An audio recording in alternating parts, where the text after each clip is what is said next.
semua, saya Salma Nabila Asinda dengan NIM 191910501032. Dan di video kali ini saya akan membahas sedikit mengenai materi yang saya dapat dari webinar yang saya ikuti dengan Bapak Rendra sebagai moderator, di mana dalam webinar ini membahas mengenai spatial data science dan spatial big data. Jadi ikutin terus ya videonya.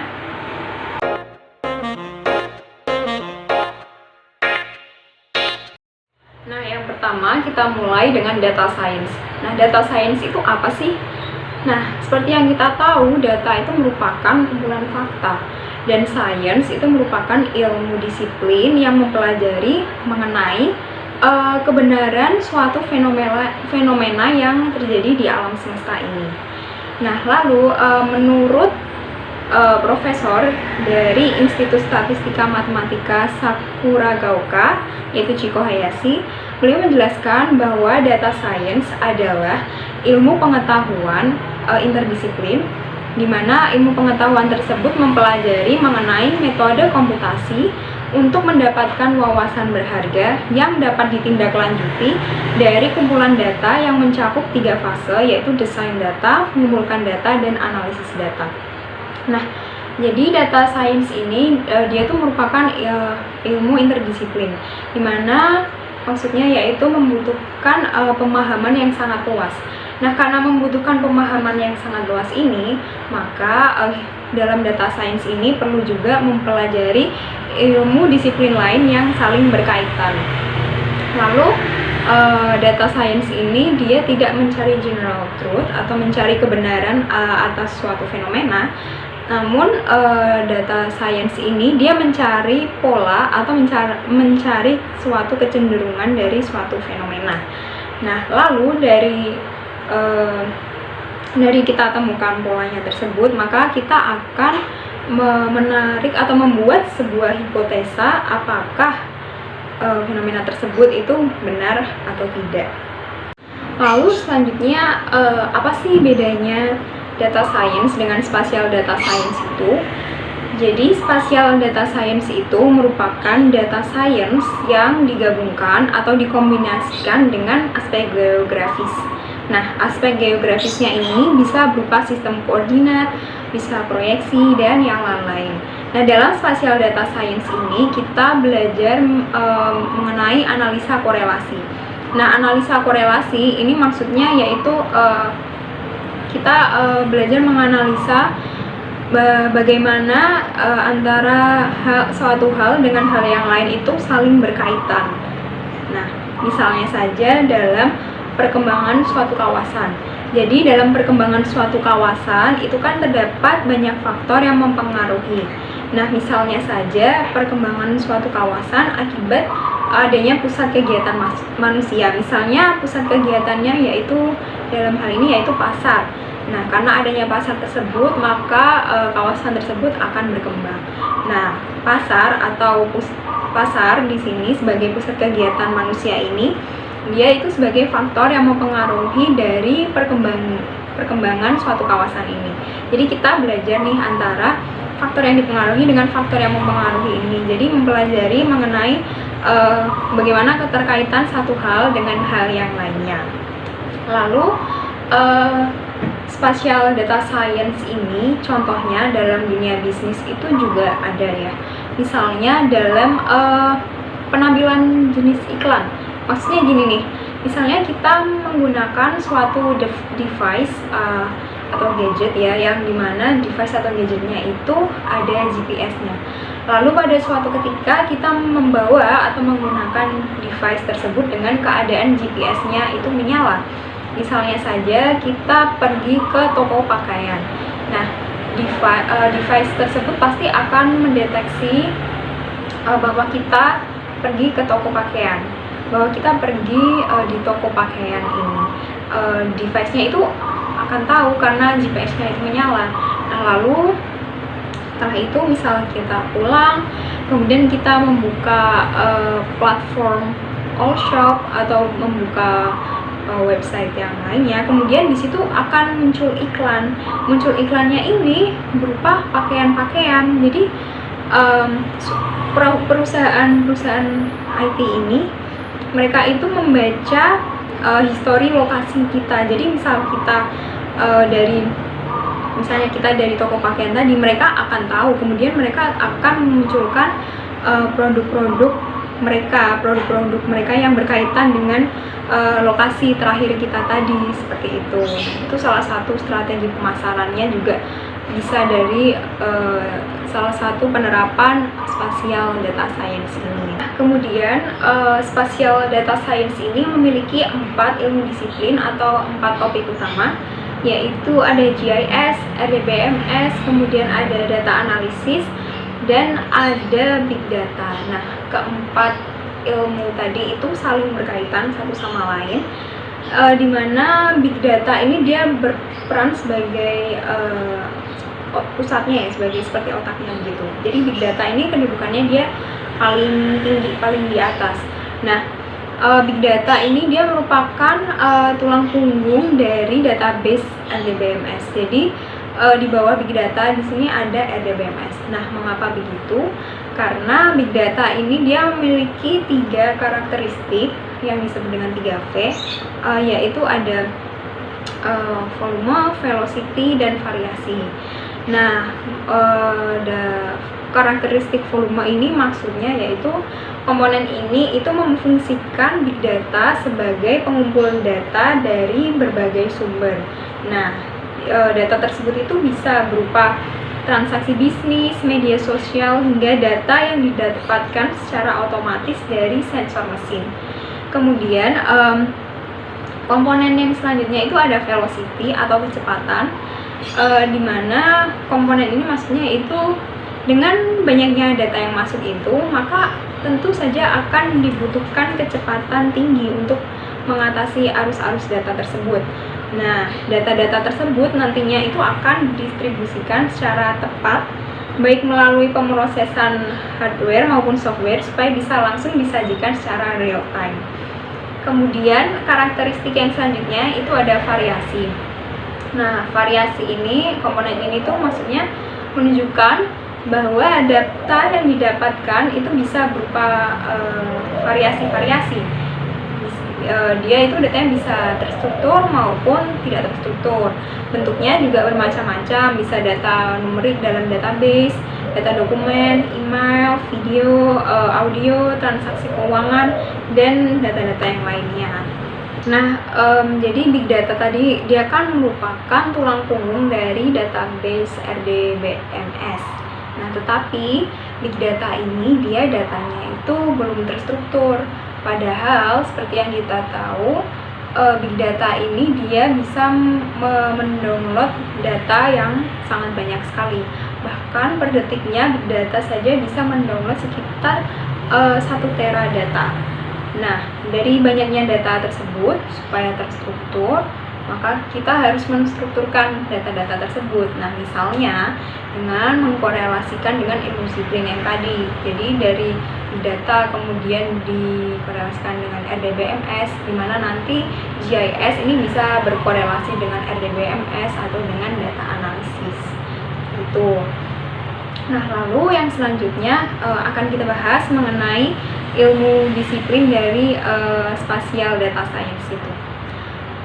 Jadi yang pertama itu ada GIS atau Geography Information System. Nah, jadi GIS ini merupakan sistem yang didesain untuk meng-capture data atau menangkap data, kemudian men-store data atau menyimpan data, kemudian memanipulasi data, menganalisis data, manage data, dan mempresentasikan semua tipe data geografis. Nah, data geografisnya ini sebagian itu berupa data spasial. Nah, aspek spasial ini atau data spasial ini memiliki atribut data, misalnya yaitu point of interest. Nah, point of interestnya ini berupa titik. Misalnya nih, ada titik persebaran rumah makan. Dan nanti GIS ini akan memunculkan banyak informasi seperti rumah makannya itu ada di titik mana aja sih, kemudian alamatnya di mana aja, kemudian luasannya di mana aja. Jadi GIS ini bisa menampilkan mendapatkan banyak informasi ini. Nah, GIS ini itu juga untuk mengkombinasikan data-data tadi ya, begitu. Lalu tipe data GIS ini ada dua, yaitu ada data raster dan data vektor. Nah, data raster ini merupakan data yang mempunyai pixel. Jadi dia itu menyimpan nilainya itu dalam bentuk pixel. Jadi setiap pixel itu mempunyai informasi berupa warna. Kemudian warna itu mempunyai kandungan nilainya masing-masing. Nah, kemudian untuk data vektor itu ada 3 jenis, itu ada polygon, polyline, dan point. Jadi polygon itu bentuknya itu bidang 2 dimensi. Kemudian kalau polyline itu garis. Nah, kalau misal yang polygon tadi dia bisa menunjukkan luasan begitu. Kalau polyline garis dia itu bisa menunjukkan informasi berupa panjang. Nah, kalau point itu dia hanya titik, dia nggak bisa menunjukkan luas maupun panjang, tapi dia hanya menunjukkan lokasi. Lalu yang kedua yaitu ada RDBMS atau Relational Database Management System. Nah, sistem ini yaitu program yang melayani sistem basis data yang entitas utamanya terdiri dari tabel-tabel yang memiliki relasi dari satu tabel ke tabel yang lainnya. Nah, seperti yang kita tahu, suatu database itu kan memiliki banyak tabel, terdiri dari banyak tabel. Nah, tabel ini terdiri banyak field yang merupakan kolomnya. Jadi isi dari tiap baris dari tabel ini itu merupakan data. Nah, kemudian untuk membuat sistem data yang terintegrasi, maka antara tabel satu dengan tabel yang lainnya itu harus mempunyai hubungan atau harus saling berkorelasi. Nah, kemudian dengan relational database ini, maka itu datanya itu akan secara konsisten disimpan di suatu tabel. Kemudian tabel lain yang membutuhkan data lainnya itu bisa saling dihubungkan dengan RDBMS ini. Kemudian dalam RDBMS ini ada SRDBMS atau Spatial Relational Database Management. Jadi ini kalau yang ini sistemnya lebih ke untuk menghandle spasial datanya begitu. Kemudian yang selanjutnya yaitu ada data analitik atau data analisis, yaitu upaya atau cara untuk mengolah data menjadi informasi sehingga karakteristik data tersebut itu bisa dipahami dan bisa bermanfaat untuk solusi permasalahan gitu. Nah, kemudian di analisis data ini ada analisis spasial. Nah, jadi analisis spasial itu teknik yang digunakan untuk menganalisis dan mengeksplorasi data dari perspektif ruangan atau dari aspek spasial ini. Nah, spasial data analisis itu menganalisis datanya itu dengan melihat pola gitu. Lalu juga ada analisis geostatistik, yaitu teknik geostatistik yang terfokus pada variabel spasial, yaitu hubungan antara variabel yang diukur pada titik tertentu dengan variabel yang sama yang diukur pada titik dengan jarak tertentu dari titik pertama, seperti itu. Kemudian yang selanjutnya yaitu big data. Nah, jadi big data seperti yang sudah saya jelaskan sebelumnya, big data ini memiliki 3 karakteristik, yaitu volume, variasi, dan velocity atau kecepatan. Nah, volume ini maksudnya yaitu besaran dari datanya, itu bisa terabyte, gigabyte, dan yang lain-lain. Kemudian variety ini maksudnya varietas atau variasi dari datanya itu bermacam-macam. Kemudian velocity atau kecepatan yaitu kecepatan dalam memproses datanya. Nah, jadi data itu bisa dikatakan sebagai big data apabila memenuhi 3 karakteristik tadi, seperti itu. Nah, kemudian seperti yang sudah saya katakan sebelumnya di awal, itu juga big data ini kan dia itu berintegrasi dengan ilmu yang lain seperti RDBMS, GIS, dan data analisis. Nah, ini ada berbagai macam tipe. Nah, yang pertama ini GIS-nya sendiri atau desktop GIS.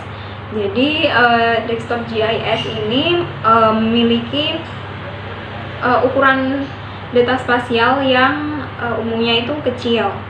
Kemudian aplikasinya ini tuh berdiri sendiri dan dia itu biasanya untuk analisis dasar saja. Nah, GIS ini dia itu berfokus pada mapping dan visualisasi. Nah, contoh desktop GIS ini misalnya ArcGIS atau ArcMap dan yang lain-lain. Kemudian yang tipe 2 ini GIS dengan menggabungkan RDBMS. Nah, ini ukuran dari spasial datanya itu umumnya besar. Kemudian dia itu bisa data yang sama itu bisa diakses oleh banyak user. Nah, tetapi server desktop GIS ini analisisnya itu hanya analisis data dasar. Jadi dia itu berfokusnya pada data manajemen, kemudian mapping, dan visualisasi. Lalu yang selanjutnya tipe 3 yaitu integrasi antara RDBMS dengan internet map server. Jadi ini di tipe 3 ini bisa juga disebut spatial web atau web GIS. Jadi ini nanti database yang dihubungkan dengan internet atau dengan web. Dia itu ukuran data spasialnya itu umumnya besar.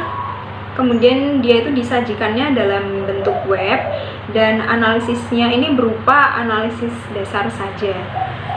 Kemudian tipe yang selanjutnya yaitu tipe yang menggabungkan, mengintegrasikan antara GIS dengan data analisis. Nah, ini bisa juga disebut spatial data analisis. Nah, ukuran dari spatial data analisisnya ini umumnya itu kecil, jadi kurang dari 100 MB. Kemudian dia itu aplikasinya berdiri sendiri. Nah, tapi dia itu bisa untuk menganalisis yang tingkatnya lebih tinggi, nggak tingkat dasar lagi. Kemudian dia itu berfokusnya pada mapping dan visualisasi. Lalu yang selanjutnya itu di tipe 5 ini ada integrasi antara RDBMS dengan GIS dan dengan data analisis. Nah, ini juga disebut sebagai Spatial Data Management and Analytics. Nah, jadi ukurannya ini umumnya itu besar. Jadi dari 100 MB sampai 100 GB. Kemudian dia ini juga bisa diakses oleh banyak user. Kemudian untuk analisisnya itu dia juga tingkat lanjut dan dia itu berfokus pada data manajemen, mapping, dan visualisasi. Lalu yang selanjutnya ini ada integrasi dari big data, RDBMS, GIS, dan data analisis. Nah, ini juga biasa disebut sebagai Spatial Big Data Management and Analytics. Nah, jadi ukuran dari spasial datanya ini itu besar, bisa lebih dari 100 GB. Kemudian bisa diakses oleh banyak user. Dan dia itu keunggulannya bisa memproses data yang sangat banyak. Kemudian dia itu juga bisa untuk geovisualisasi, kemudian data manajemen, kemudian analisis yang tingkat lanjut, kemudian juga bisa untuk mapping gitu. Nah, kemudian tipe yang selanjutnya yaitu standalone big data. Jadi big data ini kan dijalankan di beberapa mesin yang saling terintegrasi. Nah, nantinya ini data ini akan diubah dari banyak variasi, dari data yang tidak terstruktur menjadi data yang terstruktur. Nah, untuk mengubah data yang tidak terstruktur menjadi data terstruktur tadi itu menggunakan namanya ETL. Nah, ETL ini nantinya menjadi perantara antara big data dan RDBMS. Kemudian tipe yang selanjutnya yaitu tipe 8, ini tipe yang berfokus hanya di big datanya saja, jadi tidak ada komponen spasialnya. Lalu yang tipe yang selanjutnya yang terakhir yaitu tipe 9 untuk spasial big data. Jadi contohnya itu ada spasial Hadoop dan yang lain-lain begitu. Nah, jadi tadi itu tipe-tipe integrasi data, integrasi big data. Nah, kita itu dengan berkembangnya zaman, dengan berkembangnya teknologi ini, kita harus selalu mengikuti perkembangannya, karena nantinya akan banyak aplikasi-aplikasi ini yang mengimplementasikan data spasial dalam aplikasinya itu, dan kemudian aplikasi-aplikasinya ini juga akan digunakan di berbagai sektor seperti sektor pendidikan, kesehatan, dan yang lain-lain.